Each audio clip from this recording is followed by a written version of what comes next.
بسم اللہ الرحمن الرحیم نحمدہ ونصلی ونسلم علی رسولہ الکریم۔ اب دوسرے حصے کے اندر جو ہم نے وعدہ کیا تھا کہ عذاب و ثواب جو ہوتا ہے قبر کے اندر، اس کے ساتھ ساتھ حیات کا بھی اس جہان کے مطابق ثبوت ملتا ہے اور اعتقاد رکھنا جو ہے وہ ضروری ہے۔ مگر آیت شروع کرنے سے پہلے ایک بات جو ہے بنیادی وہ سمجھ لیجئے کہ روح کا تعلق جو ہے وہ جسم کے ساتھ کئی طرح کا ہوتا ہے۔ نمبر ایک تعلق تدبیر، نمبر دو تعلق تصرف، اور نمبر تین تعلق حیات۔ تعلق تصرف کہتے ہیں کہ جس طرح دنیا کے اندر جو ہے وہ چلنا پھرنا ہوتا ہے، اور تعلق تدبیر جو ہے آدمی سو گیا ہے تو سوتے ہوئے نبض وغیرہ اس کی چل رہی ہے، سانس چل رہا ہے، تو یہ بھی تعلق ہے۔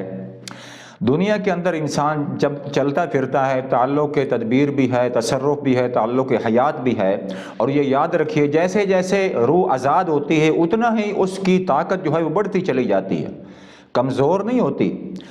دیکھیں آپ جانتے ہیں باشعور لوگ ہیں کہ آدمی جتنا آزاد ہوگا ملاوٹوں سے، دوسری بوجھ سے جتنا آدمی آزاد ہوتا ہے اتنی اس کے اندر طاقت زیادہ آتی ہے۔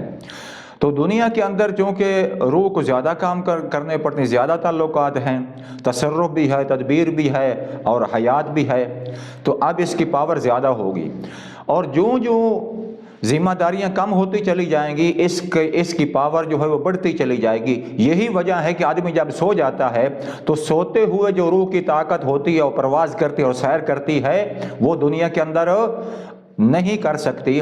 آپ دیکھتے ہیں آدمی سویا ہوا ہے، سونے کی حالت کے اندر اگر نیک مومن آدمی ہے، اللہ کا ولی ہے، تو اب وہ پاکستان میں سویا ہوا ہے مگر وہ بیت اللہ شریف کا طواف کر رہا ہے، تو اب روح کی طاقت اس قدر بڑھ گئی ہے سونے کی حالت میں کہ اب روح جو ہے ایسی سیر کر رہی ہے کہ جاگنے کی حالت میں وہ نہیں کر سکتی تھی۔ تو اسی طریقے سے آدمی سویا ہوا تو حدیث میں یہ بھی آتا ہے کہ مومن کی جو روح ہے وہ اللہ کے عرش کے نیچے جا کر سجدہ کرتی ہے۔ تو یہ سونے کی حالت میں طاقت بڑھ گئی کہ ایک ذمہ داری ختم ہوئی۔ اب جب دو ذمہ داری ختم ہوگی تو اور بھی اس کی طاقت جو ہے وہ بڑھے گی۔ جتنی زیادہ آزاد ہوگی اتنی طاقت روح کی زیادہ ہوگی۔ حکیم الامت حضرت تھانوی رحمہ اللہ تعالیٰ نے بھی یہ بات فرمائی۔ میں نے شروع میں وعدہ کیا ہے ہم اپنی طرف سے گھڑنتو باتیں نہیں کریں گے، جو بات ہوگی انشاءاللہ وہ کتب کے اندر موجود ہوگی۔ اب اس کی طاقت بڑھتی چلی جا رہی ہے، تو موت جب آتی ہے تو دنیا والی یہ ذمہ داریاں یہ ختم ہوئی، تعلق تصرف، تعلق تدبیر یہ دونوں ختم ہو گئے۔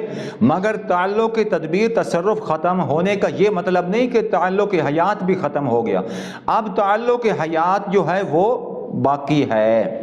تو اب ظاہر بات ہے کہ اس کی طاقت اور بھی زیادہ ہونی چاہیے۔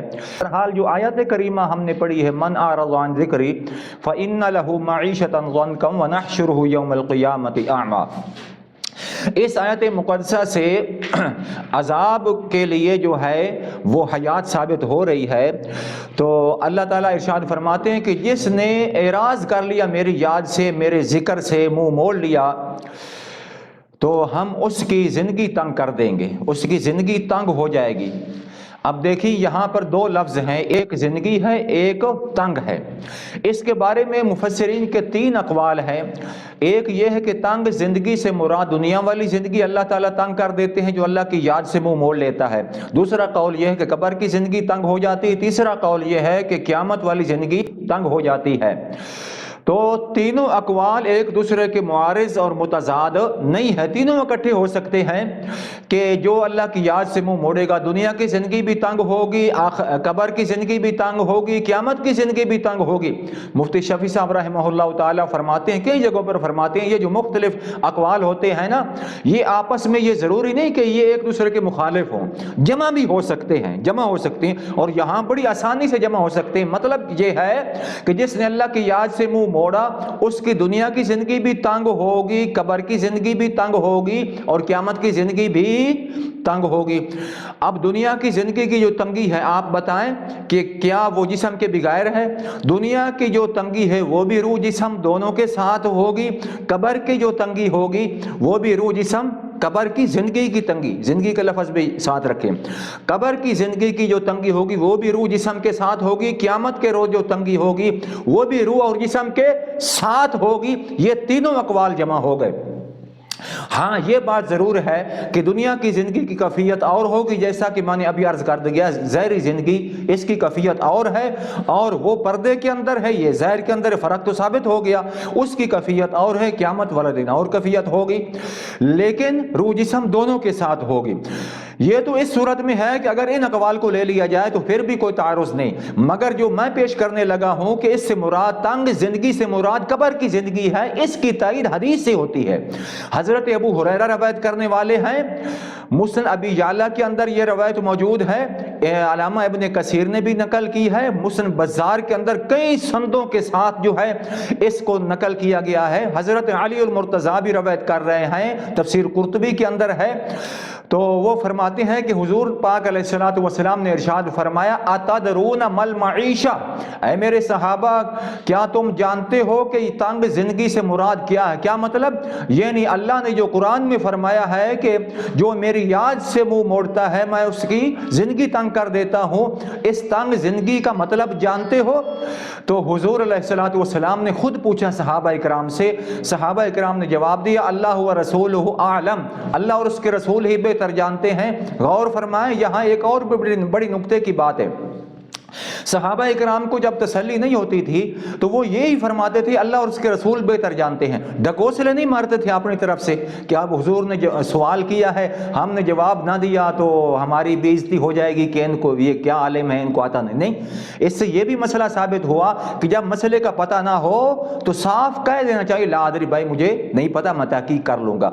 आज इस दौर के अंदर मुसीबत ये है कि जिनको इब्तिदाई उसूलों का भी पता नहीं होता, वो जनाब वाला बिल्कुल जो नाबलद होते हैं दीन इस्लाम से, वो भी फतवे दे रहे हैं, वो भी फतवे दे रहे हैं। बिल्कुल एक अनपढ़ जिसको इस संजय का पता नहीं है, उसके सामने आप एक हदीस पढ़ेंगे हयात वाली, वो कहेगा कि कुरान के खिलाफ है, ला हौला वला कुव्वता, वो अब उसको पता ही नहीं उसूल का, कुरान के खिलाफ ऐसी पट्टी पढ़ा दी गई है। अब ये पट्टी पढ़ाने वाले मुजरिम हैं।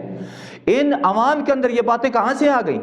ये पट्टी पढ़ाने वाले लोग जो ठेकेदार बने हुए मजहब के, वो मुजरिम है कि उन्होंने बगैर किसी दलील के अहादीस को कुरान के साथ टकरा दिया। माज़अल्लाह सुम्मा माज़अल्लाह, अल्लाह रसूल की जंग करवा रहे हैं कि अल्लाह के महबूब अल्लाह के खिलाफ बातें करते थे। खुदा का खौफ करो, शर्म करनी चाहिए है।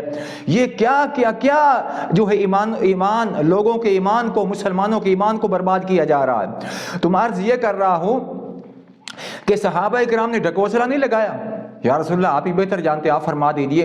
तो हुजूर अलैहिस्सलातु वस्सलाम ने फरमाया कि कब्र के अंदर 99 अजदहा बड़े बड़े सांप मुसल्लत हो जाते हैं। एक सांप के गलबन उसमें लफ्ज़ है 7 सर होते हैं, वो फूंके मारता है, फी जिस्मी ही, और फरमाए फी जिस्मी ही, कहते हैं रूहानी सिरो फजाब है।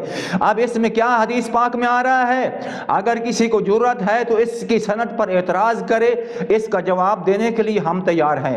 तो ये मुख्तलिफ संदों के साथ है। नबी पाक अलैहिस्सलातु वस्सलाम इस कुरान पाक की आयत, कहते हैं कुरान की दलील नहीं, कुरान की इस आयत की तफसीर करते हुए माना हुजूर बयान फरमा रहे हैं, फरमाया कि वो जो सांप हैं 99 बड़े बड़े, वो फूंके मारते हैं इस मुर्दा के जिस्म में, मुर्दा के